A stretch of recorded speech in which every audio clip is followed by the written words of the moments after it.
Hey everybody, happy Monday.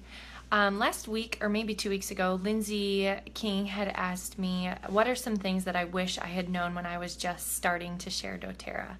And I have really thought a lot about that question. My mind has been very busy with it.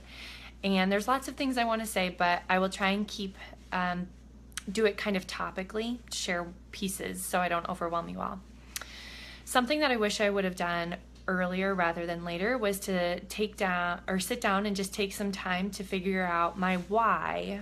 Why am I doing this? Why are we sacrificing time and energy into helping people with oils and helping people understand the value and things like that?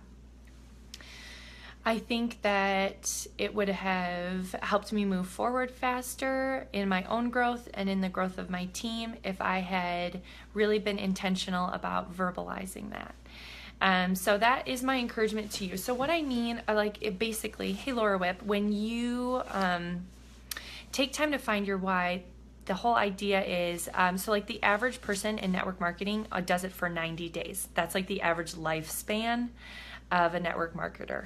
And I really feel like that statistic doesn't really apply a ton to people in doTERRA because most of us fall in love with our oils and then we start sharing and we're like, what's happening? And it takes a little while to get a brain around it. But nonetheless, I think there's a lot of truth in that. People aren't always long for the world because, and we'll talk about that in another video, why. But 90 days, really, that's the average lifespan, okay?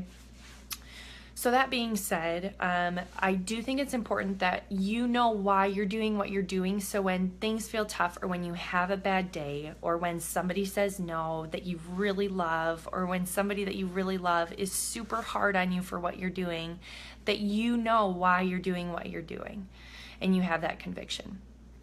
There are some great worksheets and some different tools for helping you kind of get down to the nitty gritty of why you're doing what you're doing. And I'll probably put it in the files tab of our group. And hopefully you all can take some time to fill that out.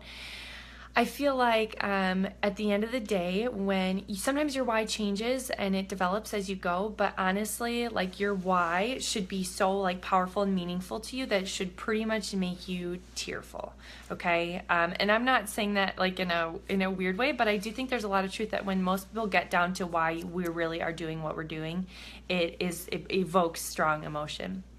For some people, I know that it was their why might have been to they had a passion for adoption and that kind of a thing. So it was about, maybe creating a nonprofit or doing something good in that area. For me in my own life, I probably can do this without being tearful, but maybe not. So our why, I feel started out as I'd love some money for organic groceries. And Laura says, knowing your why is knowing not only where you are headed, but what motivates you to get there. My why picks me up and propels me forward when the chips are down. It's so true. It's what keeps you going. You should almost just have it pasted somewhere. So, hey, Nikki.